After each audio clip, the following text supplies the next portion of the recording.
And that's us, episode number 50 of The Modern Meeting. My name is Adam. I'm a compulsive gambler in recovery.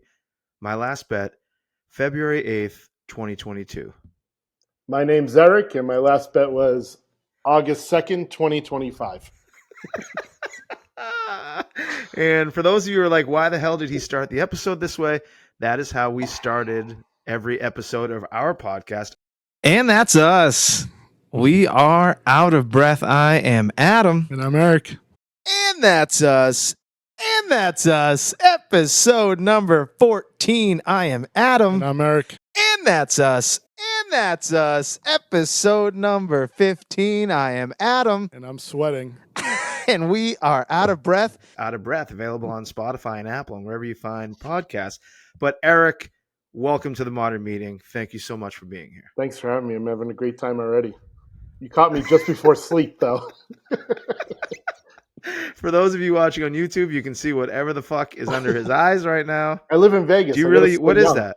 It's the what is the eye patches, so you don't look tired all the time. I have brunch service tomorrow at 8:30 a.m. So it eliminates like the bags. Yeah. So my dyed beard and then my poly walnut sides. Yeah, you might want to. Oh, no, you look good. You look good. We need a little trim. We have not aged since 2020. We look exactly the same. If not better, I think. No, look back. We look worse now. I don't know. But yeah, where do we even begin? I mean, I guess my first question to you, it's a question that I usually lead off with, and I haven't led off with it in a while, but I think it applies to us for sure. Do you remember the first time where you were like, oh shit, Adam has a problem with gambling? I mean, it's a little weird for us, in all honesty, because I think you just more had a verbal diarrhea for it towards telling me about your problems before me really witnessing it. Our relationship is a little bit different from others or how normally would start. Typically, since we both lived in Vegas, but we both met. You were my poker dealer. That's the first time how we really, really met. And I know you brought that up in prior episodes. But we never really gambled together a lot. And I think a lot of that had to do with me lending you money. And I think you not wanting to show me how bad it really was in real time. But I thought about that the past, now that I've been listening to your episodes, I've been thinking about it a ton, but you were always pretty vocal on how bad it was, especially when you lived here, because I think I made a genuine effort to do things not gambling with you, even though I gamble a lot. I think, your two friends, Noah and myself, are very, very similar. Just you have more of the gambling stories with him and myself. I think we got really close towards the back end of your gambling, and I would always try to make an effort that we didn't do stuff gambling. I'd try to, the lake, whatever it might be. Right. Yeah. No, I think if I went back, and it would be very painful and brutal to do, but I think if I went back and added up all of the Venmos, you have probably loaned me the most money of anyone. And the one time we did gamble together where it was disastrous, was the Buffalo machine. Now, what do you remember? What do you remember from that day? I felt like we started kind of trying to have a fun day, right? Like we wanted to go out and just drink and just have a good time and bounce around the strip and kind of do like a tourist thing where we were, let's just bounce around. And we made it to the Planet Hollywood poker room and to the Buffalo machine. And then we called it a day. And it changed. It changed quick. And I can remember, we're talking when the dust settled. So you hadn't just started at the job, but like you were making serious money. Like you were making boatloads of money at your job. And I remember you pulling out like a wad of cash.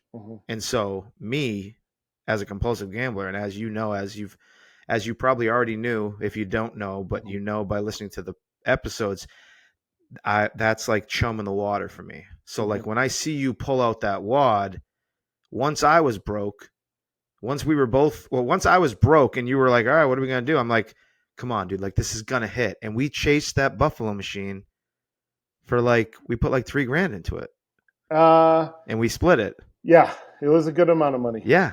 It was a good. Yeah, like when I left Vegas, I looked at the Venmo. When I left Vegas, I owed you like $3,700. Yeah, yeah. Like, and I think I had already owed you money, and then that Buffalo machine. And, to give you a glimpse into like what it's like for me, I knew, and I think you probably knew too, there was no way that I could pay you back anytime soon. And what's going through in your head as we keep putting the hundreds into the machine? Well, you have to understand that I'm a gambler. Like I can control it and make sure that my day to day is always taken care of. Sometimes I go a Mm-hmm. little bit overboard.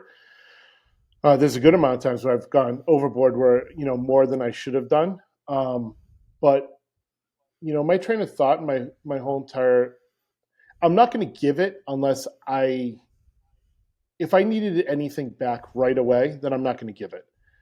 You know, Right. um, I know we'll probably talk about this more, but the biggest part of our relationship was just the issue when it came to money and like payback was just always communication. And after Mm-hmm. listening to the podcast more, I definitely opened my mind more.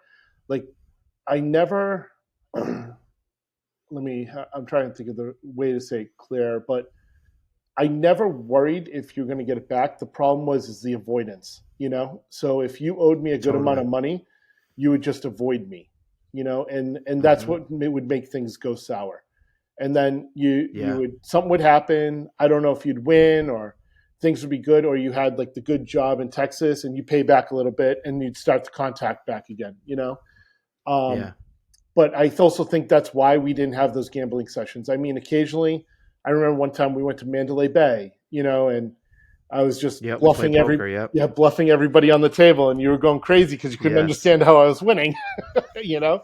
Yep. And Yeah. but when it came down to it, we talk about sports bets, like we Oh, incorporated we it into definitely our did that a show. few times.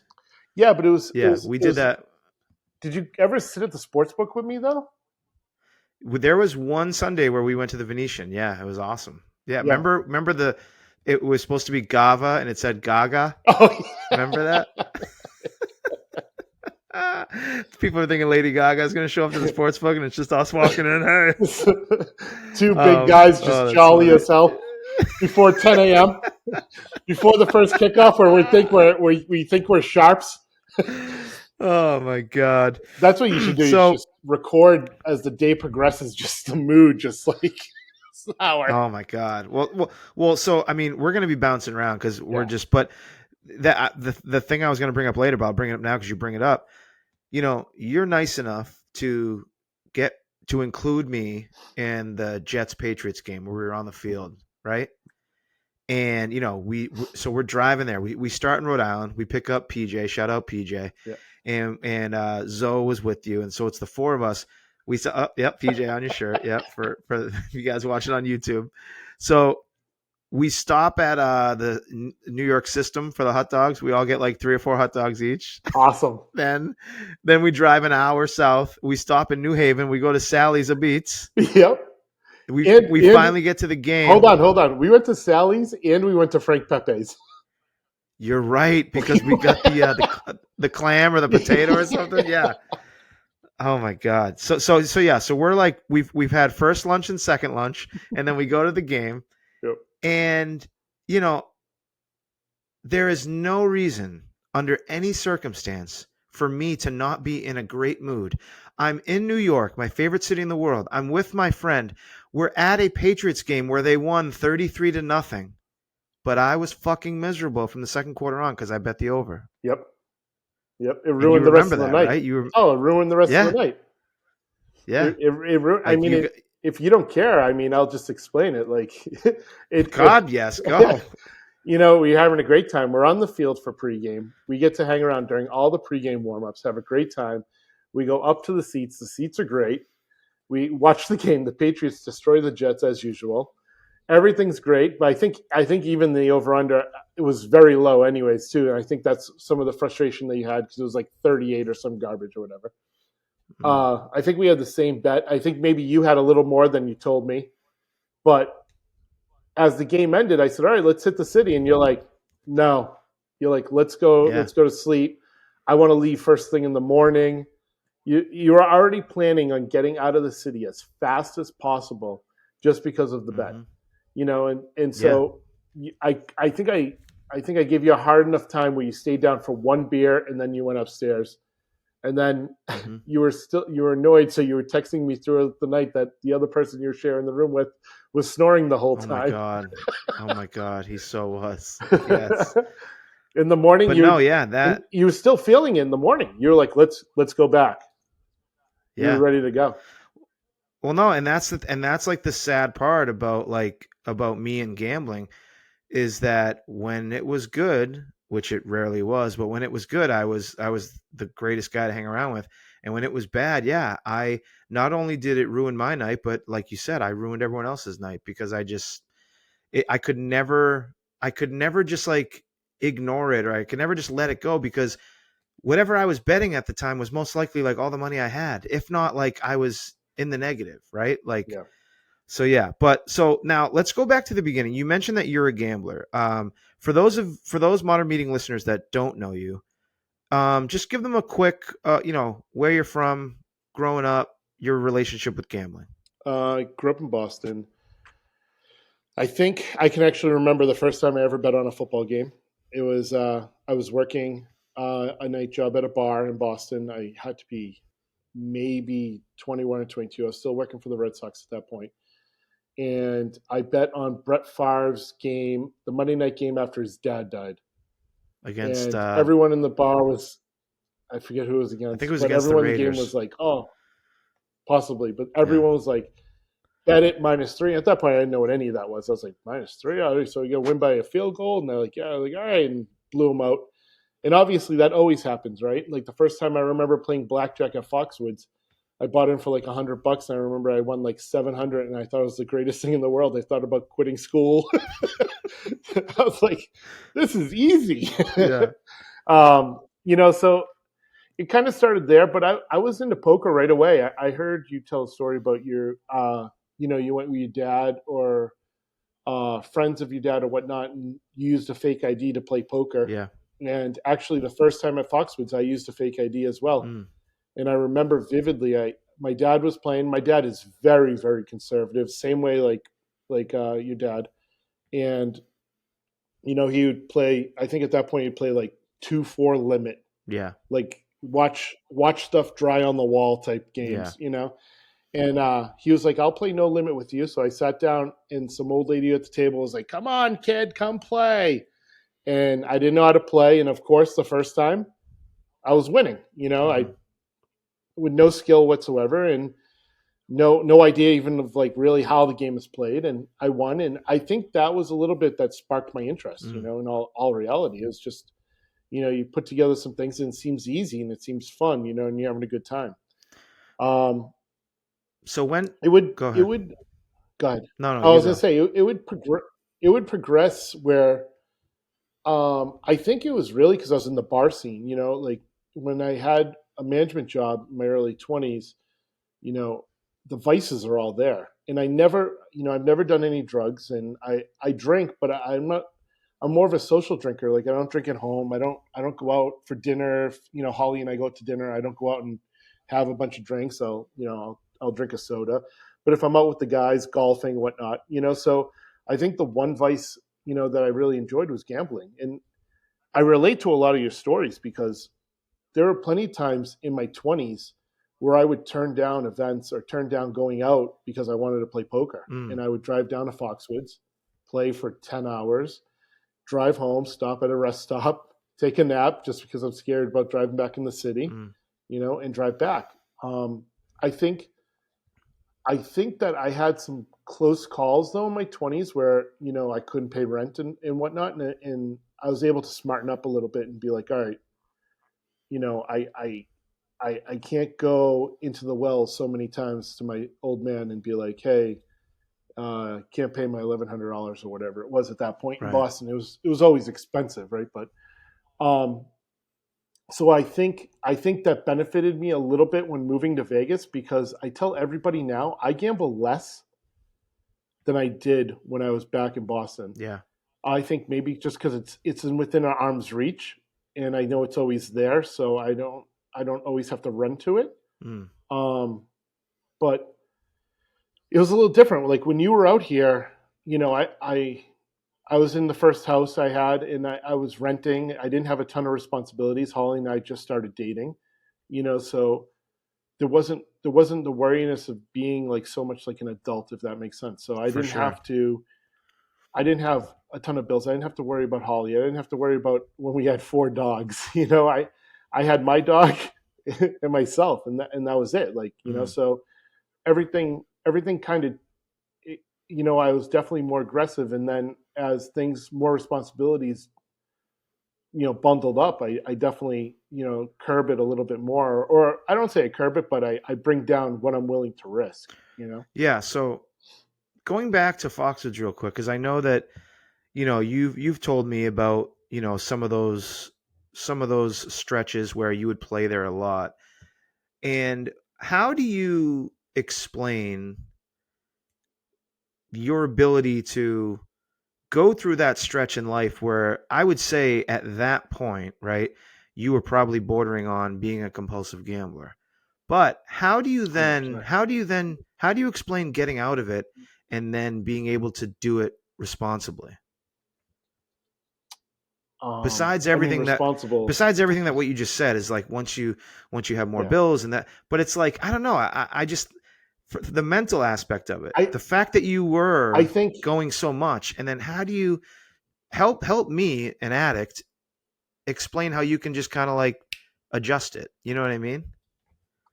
I think when the well runs dry too many times in a row for me is kind of when I said, all right, I can't keep doing this. Mm, Going home. See, poker was a little bit different, because it wasn't it wasn't as detrimental to me. It isn't as detrimental to me because I still play poker, mm, as you know, like I still play in tournaments and whatnot. But it isn't as detrimental to me as if I sit down at a blackjack table or play craps or keno machines because I'll chase that seven spot sometimes. yep. But when you go into the well and you come home broke, enough times, I think one day I was just like, I have to manage this better, or it's never going to work. I'm never going to enjoy it. So what would you say for every 10 times that you went to play poker at Foxwoods in your 20s, how many times did you come home even or up? I'd say it was like 60%. So that's what I'm saying. So it's like that was the other thing. And you could go and play poker and leave and not But Adam, my problem wasn't that. See, that's where we relate. I could sit at a poker table for at that point. I did many 20-hour sessions and whatnot. right, right. But say I played for 10 hours and I made $800. Sometimes I didn't leave. I didn't go straight to my car, Mm, and that's where the problem entails. So I would be so frustrated with myself that I just grinded for 10 hours, and then I went upstairs and I dumped it in 45 minutes, and now I'm driving home and stopping at the Wendy's at exit 3, mm, mm-hmm. and eating my sorrows away. Right. And at that point, that's when I was like, I for a long while I just had tunnel vision. I said poker room and out, poker room and out. Like don't even mess around. Yeah. And it was good. It was good for a while, but like I said, I have the itch. Like I'm pretty self aware when it comes to that, and it's not the healthiest itch. But when some people are like, oh, I want to go out and get wasted or whatever. Like I have the moments that you have and had where it's like I just want to go to a table and just that's how I'm going to blow my steam, or that's how I'm going to enjoy myself, Yeah. and it's not always the right decision, but it happens. Hmm. So fast forward now to 2015 when we met at Twin River. So at that point, you had lived in LA, you had, You were the fucking bat boy for the Red Sox. Like you'd lived Yeah. a life, and you found yourself still playing a lot of poker. Do you remember at that Hmm. point what your main motivation was, why you kept playing so much? Yeah, that was roughly close to when after my mom passed away, Okay. and I just wanted I wanted to give that's when I wanted to give a real shot to see if it was attainable to not have a job Right. and just play Right. cards. And the problem is it's not like it's very hard. So, you have to remember is that you're sacrificing a lot of your social life for that. Mm, You always keep bringing up bullets, mm, and you have to sacrifice stuff. People, hey, let's go to dinner, and it's going to cost you a couple $100, and that's a buy-in. So you're sitting at the table, and frustration builds. I think that's why I was able to control it a little more because I was noticing I was missing out on times with friends or whatnot because I'm sitting on a Saturday night at a poker room. right. It's you have to. That's the hard part is like when you try to do this, when you try to do it full time, it just absorbs your whole entire life. Mm. It's not mentally healthy at all. Yeah, no, I mean, What you see on TV, yeah, like you gotta put what in, you see on TV, yeah, yeah, it's not real what you see on TV. no, That's not their money. yeah, That's not their money. You know that from working in a poker room. I know that from being here in Vegas. They're not risking their own money. If they are, it's a very small percentage. So, but when you're naive to that and you just see that, you think that can be your dream too. So when I was at Twin River, I was grinding and I was trying to grind hard, and those couple of years are things that I definitely regret because I feel like I gave up a lot of time just sitting at the table. hmm Um, what yep, was the reason that you decided to move out to Vegas? for a job. Okay, so That you, was you got it. the job offer at Crazy Horse and you were like, let's do it. Yep. Now, do Yeah. you remember the moment where you saw me at Aria? Tell the audience your I perspective. I had a. It's funny because I did like a private investigator walk by 3 times to make sure it was you at first. Right, right. So I walk in on my day off, and I'm like, all right, I'm gonna play a little 2-5. And I walk in, and I walk by, and I'm like, wait a minute, is that kid from Rhode Island? I was like, no way, it's him. And I walk by again. I walk over to the burger place. I do a slow walk this time, like past the slots, like with a side eye. I'm like, is that it? And I walk up, and I was like, hey, can you put in, the name I always use at the tables are EGG, egg. Yeah, And I'm yeah. like, hey, can you put EGG up there? And you're like, yeah, egg. And I was like, Adam? And you're like, dude, are you the guy from Twin River? And I was like, yeah, You the guy who always sat in the 10 seat?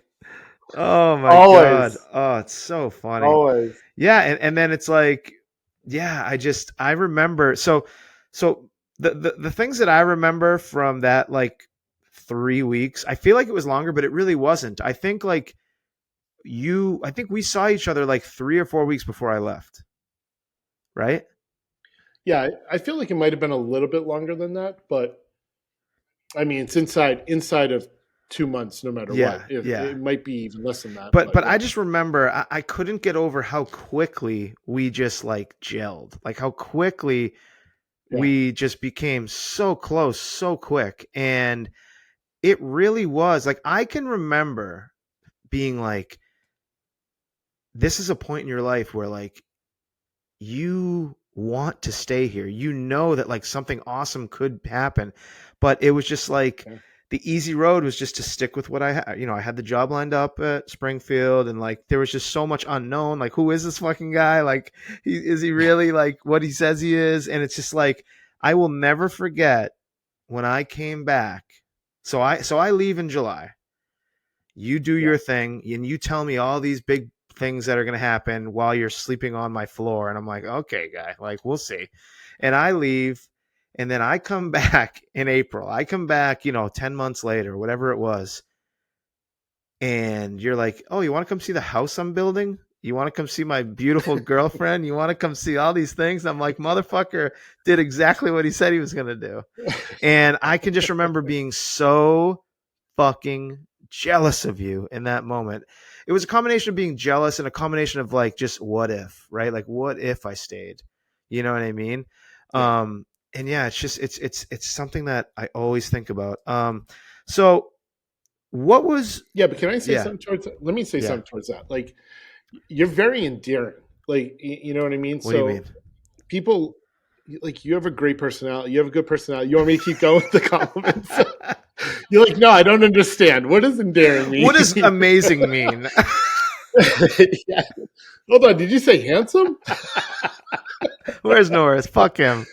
No, shout out Norris. you know, but but like, just being transparent. Like, I would have these conversations with Holly. Like, I'd be like, if Adam just like opened his eyes and just realized like the potential he has and not be so tunnel visioned on what is his priority right now, I felt like things would be different, including like us, Yeah, as I'd always just say, like, I'd just be like, just relax and just, but you didn't know what Adam you were going to get, right. you know, Yeah, it, when I had to tell you stuff 7 to 10 days out, like, we want to do this. So you would be conscious enough not to like burn that $200 or whatever it mhm. was, you know, and or if Holly and I, because Holly loves you, like Holly and I would be like, oh, let's invite Adam to go here or here, and you'd be like, no, and I don't know if it was genuine because you didn't want to go, or if it was because you didn't tell me that you hit Keno at Caesars for 7 hours during the day when I thought maybe you were at work. Yeah. No, it's a great point, and I think it's a combination of a lot of things. My Mhm. So when I came back to Vegas, February 2020, and we started the podcast, yeah, it was just me being a compulsive gambler, but me also just having like zero self esteem, Yeah, and me just I always had that feeling, especially around you, where it's like I I mean, if I'm being honest, and we've talked about this, where it's just like I felt hmm like I wasn't like I couldn't keep up with you, right? It's like, oh, he can just pull out his wad of cash and do whatever he wants, and I have to like pretend that I have money, but I really don't. Or like I'll never forget when PJ and Rachel came out to visit. And I don't know exactly when this was, but it was when like the whole gang came out, and I remember we were like in the Mirage, and like Rachel was just like, "Oh, I'm gonna play this machine. I'm gonna play this machine." Like, Adam, what are you playing? And I didn't have the heart to tell her like, "Oh, I'm playing nothing because I have $0 to my name." You know what I mean? And like I think you had given me like a pity 100 or something at some point that day, like you always would.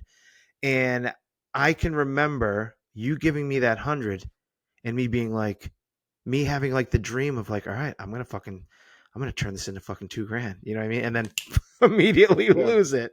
yeah, But yeah, so I think like my second time in Vegas, yeah, it was very much a to your point of me just like fucking just not worrying about dumb shit and just like being myself and just like working hard. Like instead, I was just constantly just just chasing everything. yeah, And there were moments where like if like I said, if I did win something or if I did have a good week and I had some money, then I would be down to hang out. But there were so many times where I just wouldn't, or I would ignore you guys, or I would just not just for any excuse I could. I didn't have a pair of jeans, like like that's the best one.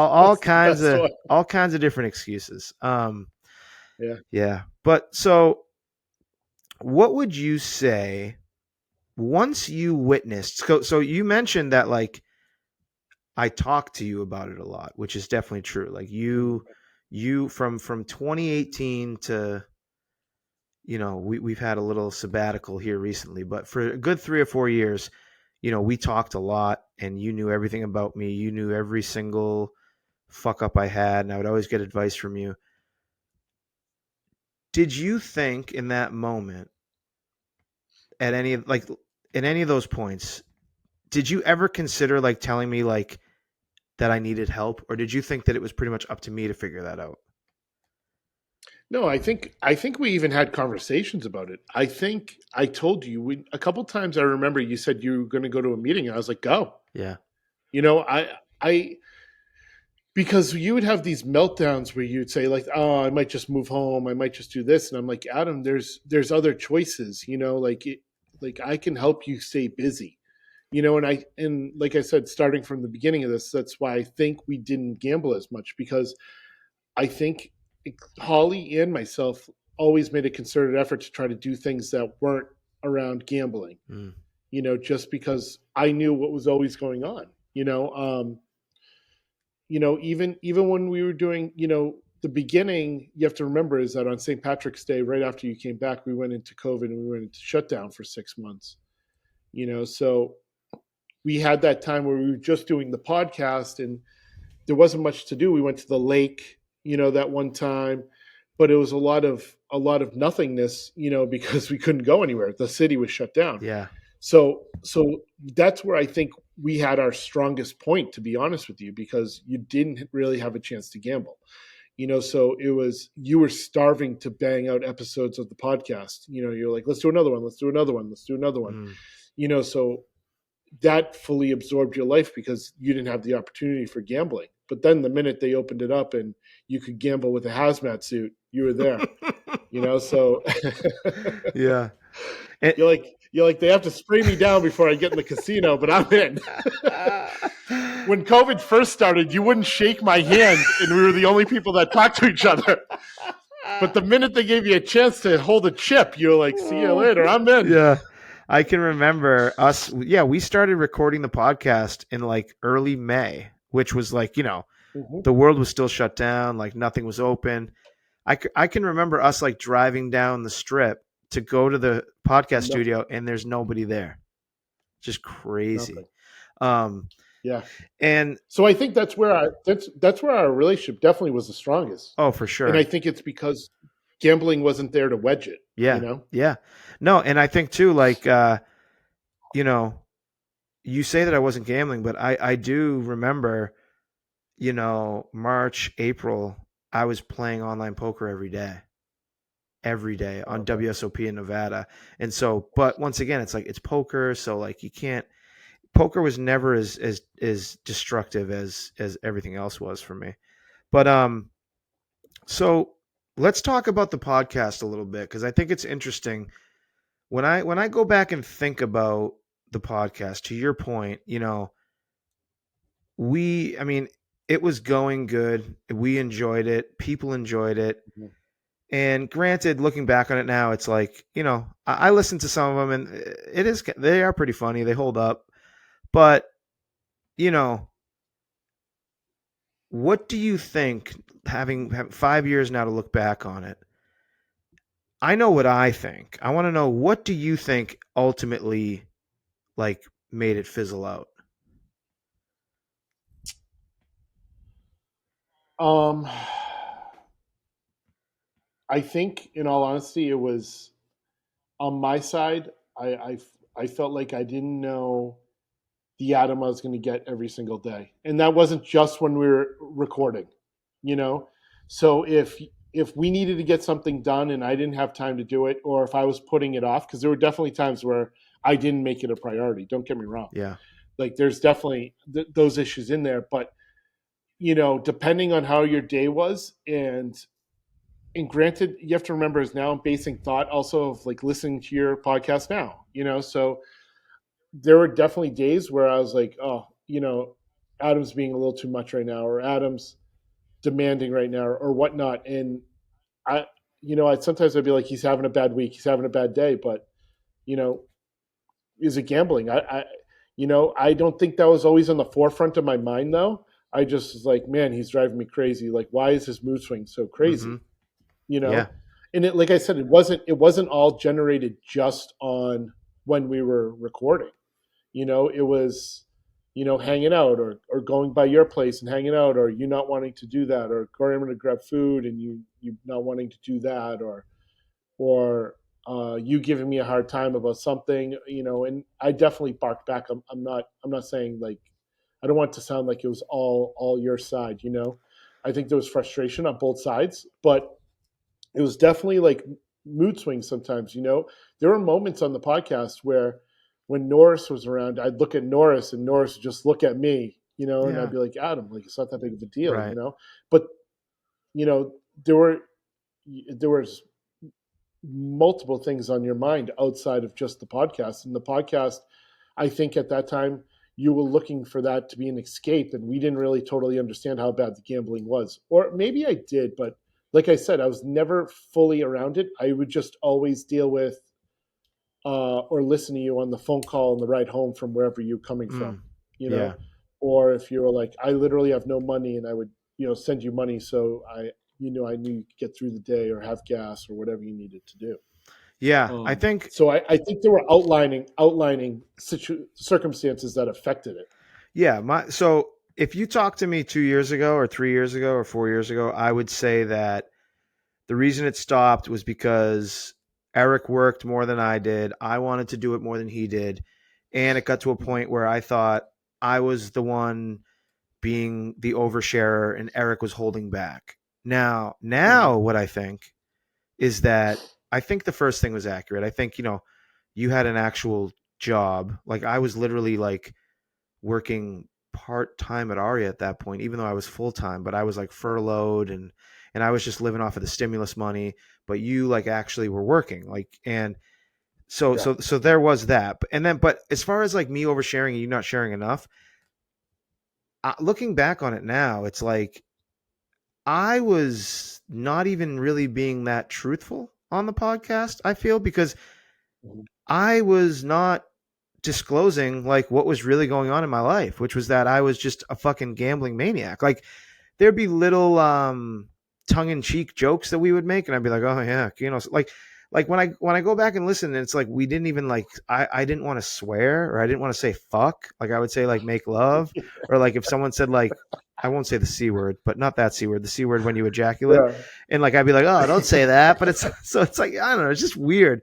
But yeah, so I think it was like me being super insecure, and honestly, when it's a podcast about nothing, I think like if we didn't take the time to actually like write stuff or think about stuff, I think there were often some times where like we just didn't have any material, we didn't have any content, right? Yeah. So like I think, yeah, so I think there was just that. But I still think season 2 of Out of Breath's going to happen someday.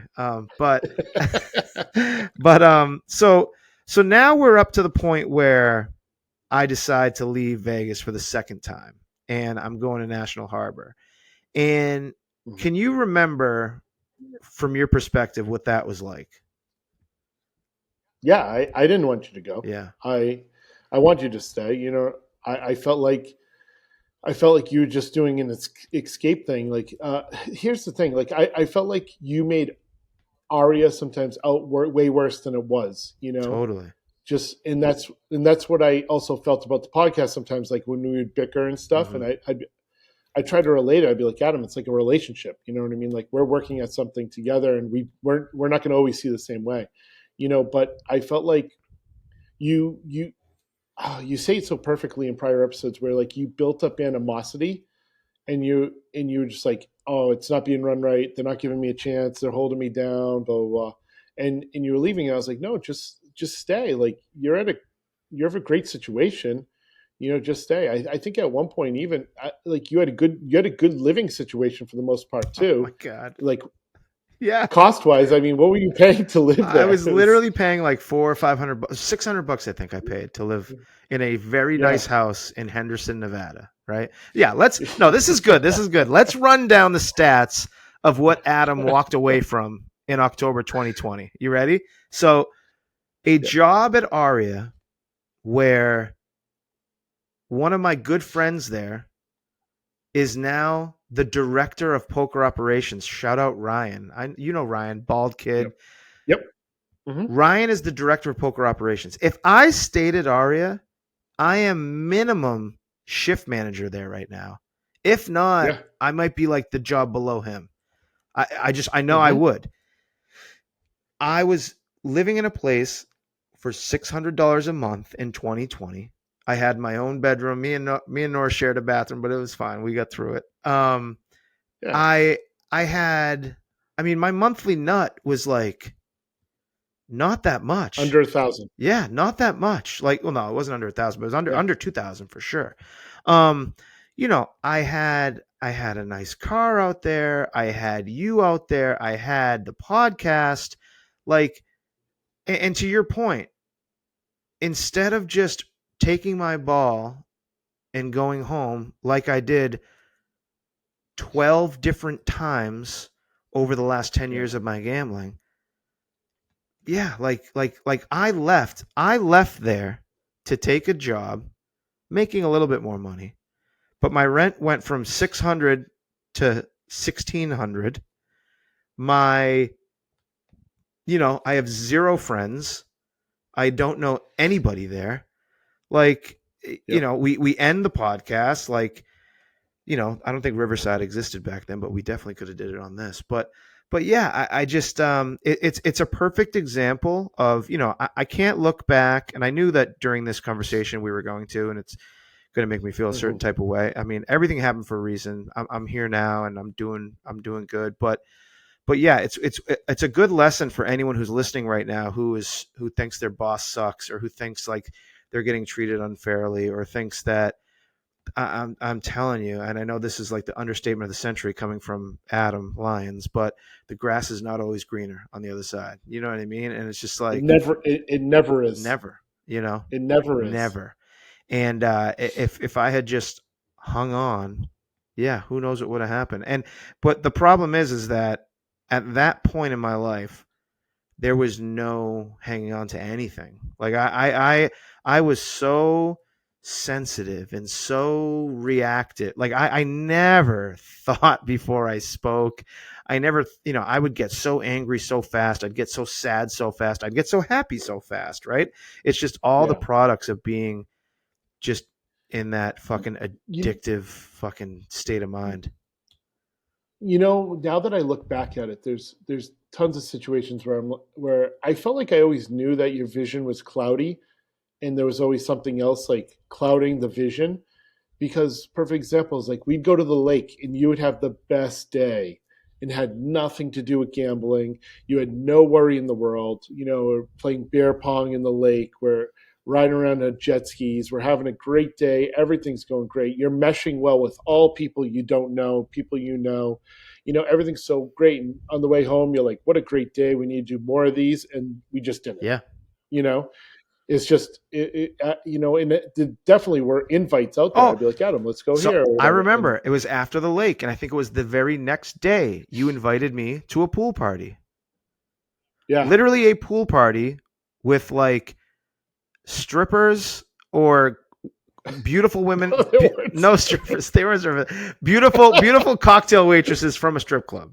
We're going to be at the pool party. There you go. That's fair. Yes. That's fair. and Yeah, and it a was all and a employees. beautiful bartender named Holly. But so they were Yes. all going to be there. So you ask this fucking lonely gambler, "Hey, you want to come to this fucking pool party with me, where we're going to drink and eat, and you're going to hang around with the people that you just hung out with and had a good time?"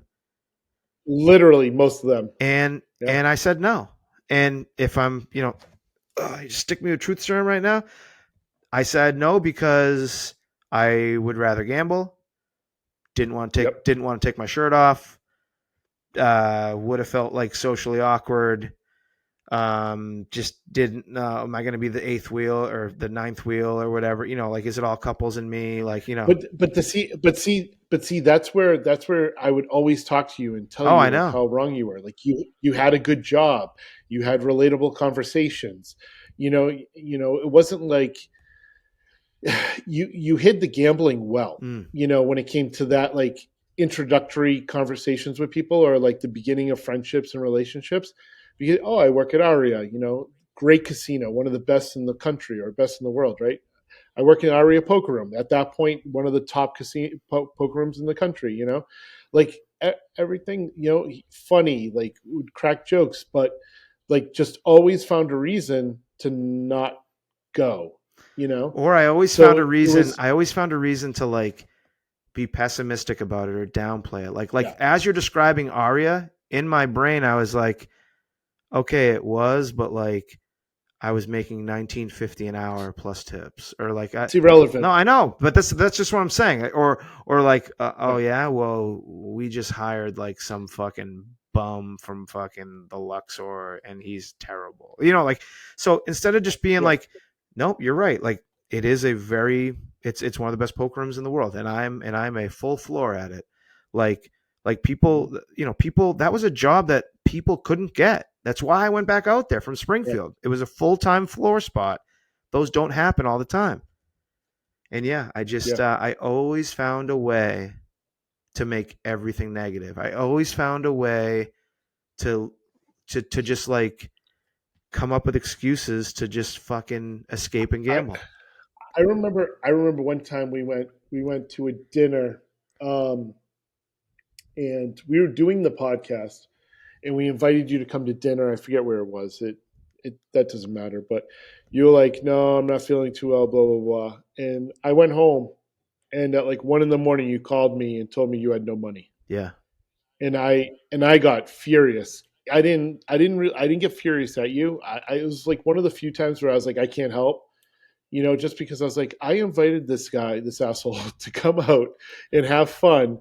He told me he wasn't feeling well. I forget what this. I read through the excuse because I remember this one vividly, and then you were like driving. You were driving back to your apartment, and you were like, "Oh, I have no money. Can you?" You first sent me a text. You're like, "Oh, can you send me a Venmo or a PayPal or whatever it was?" And I called you, and you're like short and kind of like argumentative, and you're just like, oh, I just have no money. It was something like where you didn't get paid enough or whatever. But I knew you just went and fired. Mm. I knew you were at that Keno machine at the sports book at the Caesars or wherever. Mm-hmm. Like one of the spots that I know that you frequented. And I Yeah. was just like, I was more annoyed that you didn't come out, and I was like, he could have came out and could have saved whatever he had, and we could have went from there. Yeah. Um, it was just instances like that, like we went bowling, and we were in a casino bowling, and we left. We didn't even gamble. It was just, Yeah. but like those were hard to get Adam. Those moments were hard to get Adam to come to. You know what else? It was like a fight. Yeah. You know what? Go ahead. I was going to bring up my birthday dinner. Remember, it was like a struggle to get you to come to my birthday dinner where I got hosed on. Oh my God. That was crazy, though. That was so crazy. So, I 100%. I mean, But I remember I was like, I like almost gave you an ultimatum on our friendship to yeah. come, Yeah. and you're like, I'm not coming. I was like, you don't have to worry about it. Just come. It's my birthday. Just come to dinner. Yeah. That was You know what I insane. mean? We're not going to gamble. Yeah. Yeah.